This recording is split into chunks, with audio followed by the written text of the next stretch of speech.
Hello বন্ধুরা, আবার একটা নতুন ভিডিও নিয়ে চলে এলাম। আশা করি তোমরা সবাই খুব ভালো আছো। আজ 9 এপ্রিল। আজ আমরা জম্মু থেকে যাচ্ছি শ্রীনগর। তোমাদেরকে আগের ভিডিওতে দেখিয়েছি যে আমরা বৈষ্ণবদেবী দর্শন করেছিলাম জম্মুতে। তো আজ আমরা সকালবেলায় ব্রেকফাস্ট করে 10টা নাগাদ আমাদের গাড়ি ছাড়লো। আর অনেকটাই রাস্তা, জম্মু থেকে শ্রীনগর একদম পাহাড়ি রাস্তা, সব থেকে বড় হাইওয়ে রাস্তা এটা।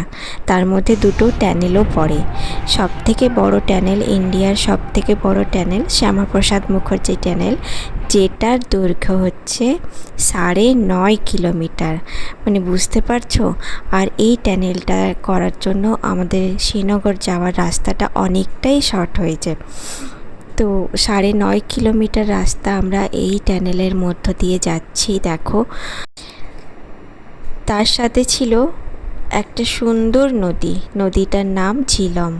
এই ঝিলম নদীর পাশে হয়েই আমরা পুরো রাস্তাটা প্রায় গেলাম। আর এখানে দাঁড়িয়েছিল গাড়িগুলো, এখানে আমরা লাঞ্চ করলাম। লাঞ্চে ছিল পোলাও আর চিলি সয়াবিন। তারপর লাঞ্চ করার পর আবার আমাদের গাড়ি স্টার্ট হলো, গাড়ি আবার চলতে শুরু করলো। বিকেলে আরেকবার দাঁড়িয়েছিল চা খাওয়ার জন্য। প্রায় রাত্রি 8:30-9টা নাগাদ আমরা হোটেলে পৌঁছালাম, শ্রীনগরে হোটেলে পৌঁছালাম। এই দেখো, এখানে আমাদের এই হোটেলটা দিয়েছে, কিন্তু হোটেলটা খুব একটা ভালো নয়, অনেক পুরনো হোটেল। একদম গলির মধ্যে, গলির ভিতরে হোটেলগুলি ছিল। প্রথমে একটা অন্য হোটেল দিয়েছিল আমাদেরকে, কিন্তু সেখানে আমাদের একদমই পছন্দ হয়নি। চাদরগুলো ময়লা, চেঞ্জ করতে বললাম, করে দিল না। তারপর আবার বললাম ওখানে যে এই হোটেলে থাকা যাবে না, তখন আবার এই হোটেলটা আমাদেরকে দিয়েছে। এটা মোটামুটি একটু ঠিক আছে আগের হোটেলের থেকে। তো আমরা এতটাই টায়ার্ড হয়ে, এটা পরদিন সকালে আমরা যাব সোনমার্গ ঘুরতে যাব। তখন আমি ভিডিওটা বানিয়েছি, কারণ রাত্রে আর ভিডিও করতে পারিনি, কারণ হোটেলের জন্য আমাদের রাত 11টা বেজে গেছিলো বসে থেকে। রাত 11টার পর আমরা হোটেল পেয়েছিলাম, সেই জন্য থকে ক্লান্ত হয়ে গিয়েছিলাম, শুয়ে পড়েছিলাম। আর সকালেই বলে দিয়েছিল যে তাড়াতাড়ি উঠে রেডি হয়ে ব্রেকফাস্ট করে বেরিয়ে যেতে, আজকে সোনমার্গ বেড়াতে যাব। তো হোটেলটা ভালোই বটে, এটা একটা বয়েজ হোস্টেল বটে। তার সাথে টুরিস্টেরও ওরা থাকতে দেয়। আর এই দেখো, আমরা সোনমার্গের রাস্তায় যাচ্ছি। এটা মানে একটা বলবো যে ভূস্বর্গ যেটা বলে, সেটাই হচ্ছে এই জায়গাটা। কেন কি রাস্তার দুপাশে এত সুন্দর পাহাড়, সবুজে ঘেরা, এই এত গাছগাছালি, কত সুন্দর লাগছে বলো তো। মানে এখান থেকে সোনমার্গ যাওয়া মোটামুটি 90 কিলোমিটার। হ্যাঁ, তো আমরা 2-2.5 ঘন্টা টাইম লাগবে। আমরা এখন রাস্তাতে যাচ্ছি। দেখো, এই ব্রিজটা পেরোলাম। আর ওই যে নদী দেখছো, এটা হচ্ছে সিন্ধু নদী। সিন্ধু নদীর পাশে এসে আমাদের গাড়িটা দাঁড়ালো। এখানে একটু আমরা ফটো তুললাম, তার সাথে এখানেও লাঞ্চ করে নিলাম। দুপুরে আজকে লাঞ্চে ছিল ডিমের কারি আর ভাত, সেটা এখানে নদীর ধারেই বসে খেলাম। এরপরে আবার গাড়ি স্টার্ট হবে, আমরা যাব সোনমার্গে। আর এখানে দৃশ্যটা মানে অতি মনোরম। দেখো, এত সুন্দর জলটা বয়ে যাচ্ছে, মনে হচ্ছে যেন এখানেই বসে থাকি আর কোথাও না যাই। আর ওই দূরে আকাশটা কত সুন্দর লাগছে, যেন তুলোগুলো বিছিয়ে রেখেছে কেউ, সাদা তুলোগুলো পাহাড়ের মাথায়। আর তার সাথে ওই যে বরফে ঢাকা পাহাড় একটু একটু দেখা যাচ্ছে। এখানে এসেই আমরা ওই বরফে ঢাকা পাহাড় দেখতে পেলাম। তারপরে আবার আমাদের গাড়ি স্টার্ট দিল। আমরা এখন চলেছি সোনমার্গের পথে। সোনমার্গে ঢোকার আগে এখানেও একটা ট্যানেল আছে। এখানে এসে আবার গাড়িটা একটু দাঁড়ালো, আমরা আরও কিছু ফটো নিয়ে নিলাম। এখানের জায়গাটা তো মানে আরও সুন্দর। ওই দেখো দূরে ওই ট্যানেলটা, ওইটার ভিতরে দিয়ে যাব। 6.5 কিলোমিটার ওই ট্যানেলটা আছে। তারপর আমরা সোনমার্গে পৌঁছাবো। তো আমরা ট্যানেলের ভিতরে হয়ে চলে এসেছি। এই দেখো, সোনমার্গে আমরা ঢুকে গেছি। কত সুন্দর লাগছে। আমরা যেহেতু এপ্রিল মাসে গেছি তখন অতটা বরফ ছিল না, কিন্তু এখানে ডিসেম্বর, জানুয়ারি, ফেব্রুয়ারি প্রচুর বরফ থাকে, পুরো বরফে ঢাকা হয়ে থাকে। তো আমরা গেছি তো ওই টাইমে বরফটা কম ছিল, কিন্তু ছিল। তো আমাদেরকে গাড়ি এক জায়গায় দাঁড় করিয়ে আমাদেরকে বললো আপনারা ঘুরে নিন। তো আমরা ঘোড়াওয়ালারা এসেছিলো, বললো আপনাদেরকে নিয়ে যাব অন্য জায়গাতে, অন্য পয়েন্টে ঘোড়ায় চেপে যেতে হবে। তো আমরা সেটাতে রাজি হলাম না। আমরা ঠিক করলাম যে পায়ে হেঁটে যত দূর যাওয়া যায় তত দূরেই আমরা পায়ে হেঁটে যাব। এই কারণে আমরা হাঁটা দিলাম। কিন্তু ওখানে আসলে বৃষ্টি হয়েছিল আগের দিন, তো জল কাদা ছিল, সেই জন্য আমাদেরকে জুতো পরে নিতে হলো। বললো জুতো পরে যেতে হবে, নাহলে আমাদের জুতোগুলো, যেগুলো আমরা যে জুতো পরে গেছি সেগুলো নষ্ট হয়ে যাবে। এই দেখো আমরা হাঁটতে হাঁটতে প্রায় অনেকটাই উপরে উঠে গেছি। দেখো কতটা উপরে উঠে চলে এসেছি হাঁটতে হাঁটতে। তবে এই বরফটা না খুব স্লিপ করছিল, খুব সাবধানে আমরা উঠে আসছিলাম, কেন কি একটু অসাবধানতা হলেই স্লিপ করে পড়ে যাচ্ছে সবাই ধুপধাপ করে। আমিও দুবার পড়েছি, এই নয় যে আমি পড়িনি, আমিও ধম ধম করে একদম দুবার পড়েছি। তারপর তো হয়ে গেছে আমার অবস্থা খারাপ, যে কোথাও লেগে গেল নাকি। দেখছি না, ঠিক আছে, কোনো রকমে উঠে এসেছি এত দূর। আরও উপরে যাব বলছিল ওরা, আমি বললাম না, আমি আর যেতে পারবো না অত উপরে, এখানেই ঠিক আছে, এখান থেকেই বরফ দেখি, ফটো নিই, দিয়ে তারপরে খুব ধীরে ধীরে নামছি। এই দেখো নামছি, ওই দেখো স্লিপ হয়ে যাচ্ছে, সবারই স্লিপ হয়ে যাচ্ছে। হ্যাঁ, একটু বরফে পা দিলে পা স্লিপ করছে, একদম টিপে টিপে আস্তে আস্তে আস্তে আস্তে নামছি। এই দেখো আবার স্লিপ করলাম। তো আবার ওইখানে ওঠার পর দেখছি একটা কালো মেঘ কোথার থেকে চলে এলো, দিয়ে বৃষ্টি শুরু হয়ে গেল। আমার তো একদম ভয় লাগছে যে বৃষ্টি জোরে এলে আমরা কোথায় যাব, ওখানে তো দাঁড়াবার কোনো জায়গা নেই। সেজন্য তাড়াতাড়ি করে আবার এখানে চলে এলাম। বৃষ্টি শুরু হয়ে গেছে, সবাই দেখো। আর ওই যে ঘোড়াগুলো যাচ্ছে, ওইগুলো ওদেরকে নিয়ে যাচ্ছে, অন্য পয়েন্টে নিয়ে যাচ্ছে। তো আমাদের সেখানে যাওয়ার ছিল না, তো আমরা এখানে সোনমার্গে একটু কাটিয়ে নিলাম। বেশিক্ষণ থাকিনি, যেহেতু বৃষ্টি শুরু হয়ে গেল, বেশিক্ষণ থাকতে পারিনি। আবার আমরা হোটেলের দিকে রওনা দিলাম বিকেলবেলায়। আবার সেই সিন্ধু নদীর পাশে পাশে আমাদের গাড়ি চলছে। সত্যি নদীটা খুব সুন্দর, এখানে কাশ্মীরের নদীগুলো খুবই সুন্দর। এখানে আবার বিকেলবেলায় এক জায়গায় দাঁড়িয়ে নদীর ধারে আমরা চাটা খেলাম, বাথরুম গেলাম, দিয়ে আবার আমাদের গাড়ি চলতে শুরু করে দিল। এই যে রাত্রেবেলায় আমরা ডিনার করতে এসেছি। ডিনারের জায়গাটা খুবই ছোট, বেশি সিট নেই বসার, সেই জন্য কিছুটা ব্যাচ হচ্ছে, আবার কিছুজন দাঁড়িয়ে আছে। ওদের খাওয়া হয়ে গেলে আমরা আবার খেতে বসবো। আজকে ছিল চিকেন আর ভাত। পরদিন সকালবেলা 11ই এপ্রিল আমরা চলে গিয়েছিলাম ডাল লেক। ডাল লেকে আমরা এখন শিকারা ভ্রমণ করছি। ডাল লেক জায়গাটা যেমনই সুন্দর, তেমনই কিছু খারাপ দিকও আছে এখানে। আমাদের এখানে একটু ঝামেলা হয়েছিল।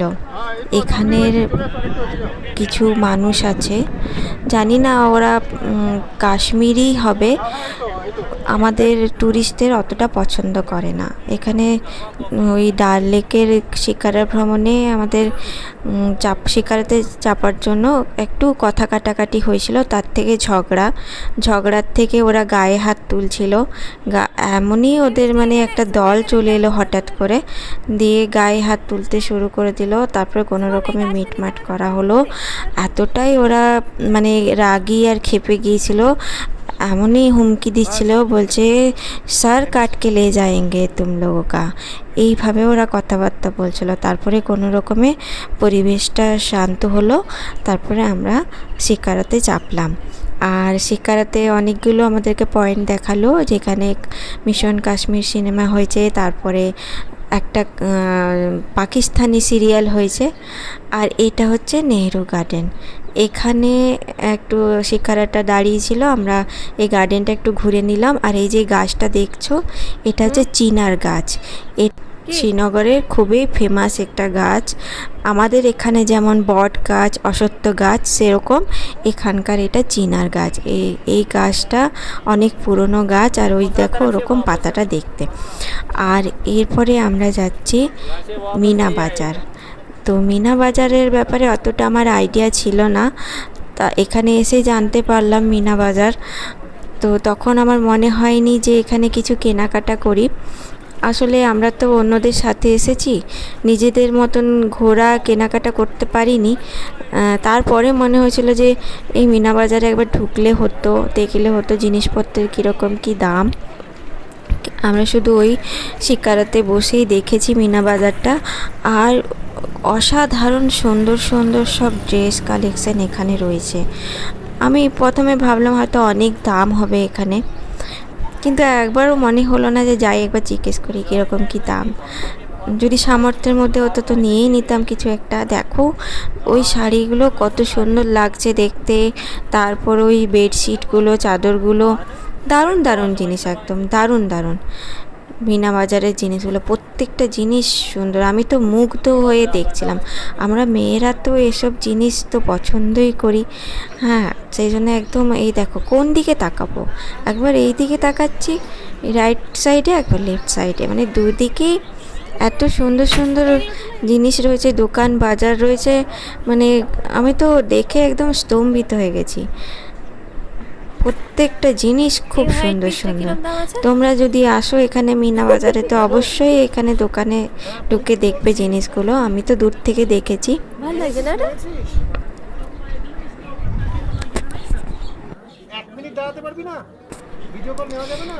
শাড়ি রয়েছে, সোয়েটার রয়েছে, শাল রয়েছে, চাদর রয়েছে, স্যুট পিস রয়েছে, কত সুন্দর সুন্দর জিনিস রয়েছে এখানে। মিনি বাজারটা ঘুরতেই আমাদের অনেকটা টাইম লাগলো।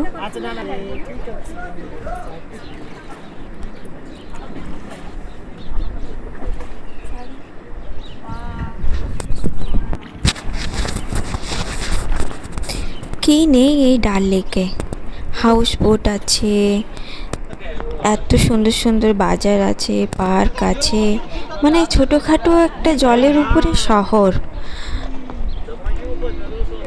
এখানে কিছু ওরা সবজি টবজি চাষ করেছে সেটা বলছিল। আর ওই দিকটাতে ছিল হাউস বোটগুলো। আর এই দেখো এই জলের মধ্যেই ওরা চা, কফি, কাওয়া, তারপর ফল ফ্রুট এসব বিক্রি করছে। তারপর তোমার এমনি ঘরে সাজানোর জিনিসপত্র, কাঠের জিনিস, ওগুলো এই জলের উপরেই ওরা নৌকাতে বিক্রি করছে। তো আমার মেয়ে জিদ করলো যে ও কিছু খাবে। তো চা কফি তো আমরা খাই, তো কাওয়া জিনিসটা কি ওটা একটু খেয়ে দেখার ইচ্ছে ছিল, ওটাই আমরা নিলাম। এক কাপ দাম নিল 50 টাকা। মোটামুটি ভালোই ছিল, খুব একটা খারাপ থাকেনি ঠান্ডার মধ্যে। আর হ্যাঁ, এখানে খুব ঠান্ডা ঠান্ডা হাওয়া চলছিল, মানে এত হাওয়া, সোয়েটার মানে খোলা যাচ্ছিল না, সোয়েটার টুপি সব দিয়ে রাখতে হচ্ছিল। তাই এই ঠান্ডার মধ্যে এই কাওয়াটা খেতে বেশ ভালোই লাগলো।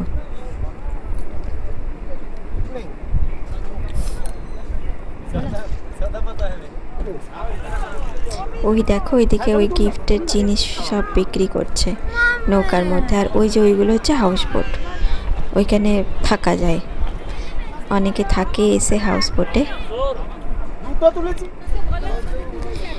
তো আমরা ডাল লেক থেকে চলে এসেছিলাম হোটেলে, সেখানে লাঞ্চ টাঞ্চ করলাম। তারপরে বিকেলবেলায় আমরা চলে এলাম টিউলিপ গার্ডেন। এই দেখো টিউলিপ গার্ডেনে চলে এসেছি, কিন্তু ওয়েদারটা আমাদের আজকেও সাথ দেয়নি, সেই বৃষ্টি পড়ছে। তো বৃষ্টিতে ভিজে ভিজে যতটুকু ঘোরা যায়, আমরা আবার ছাতা নিয়ে যাইনি, ওখানে আবার ছাতা ভাড়া নিলাম। 50 টাকা করে ভাড়া নিল এক একটা ছাতা দিয়ে, ছাতা নিয়ে আমরা টিউলিপ গার্ডেন ঘুরছি।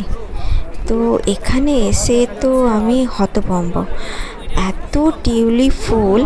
এতদিন ধরে এই টিউলিপ ফুলগুলো শুধু ছবিতেই দেখেছি, ভিডিওতে দেখেছি, কিন্তু অরিজিনালি টিউলিপ ফুলটা কত যে সুন্দর হয়, মানে তাকিয়ে আছি।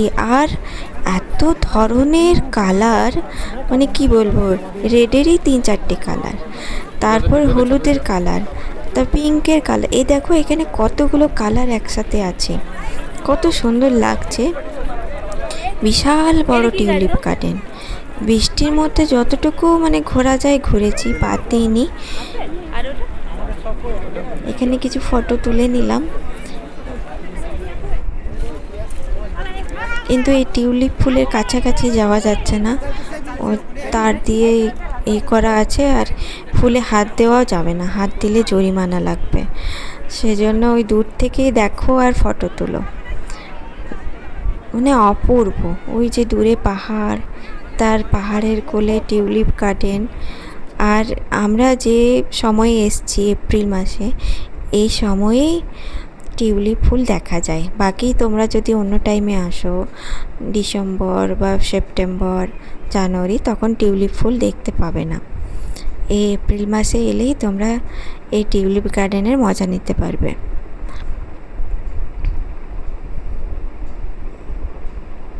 আর এই গাছগুলো দেখো কত সুন্দর ফুল ফুটে আছে, পাতা নেই, শুধু ফুল।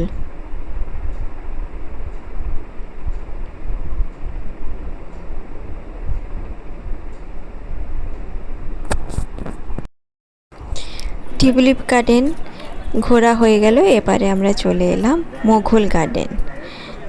এখানেও সেই টিপ টিপ টিপ টিপ বৃষ্টি পড়ছে, এখানেও আমাদেরকে টিকিট কেটে ভিতরে আসতে হলো।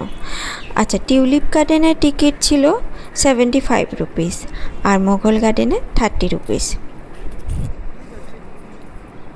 এখানেও কত সুন্দর সুন্দর ফুল রয়েছে, এইগুলো হচ্ছে সেই বাটারফ্লাই ফুল। আমাদের এখানেও এই ফুলগুলো দেখতে পাওয়া যায়।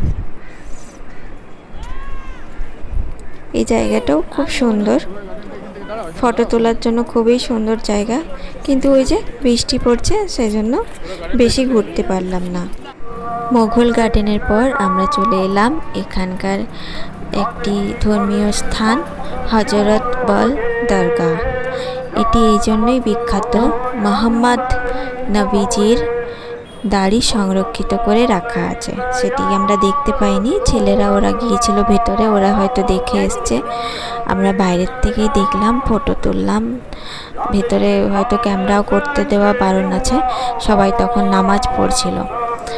তো ওই টাইমে আমরা গিয়েছিলাম, একটু দেখলাম, দিয়ে চলে এলাম।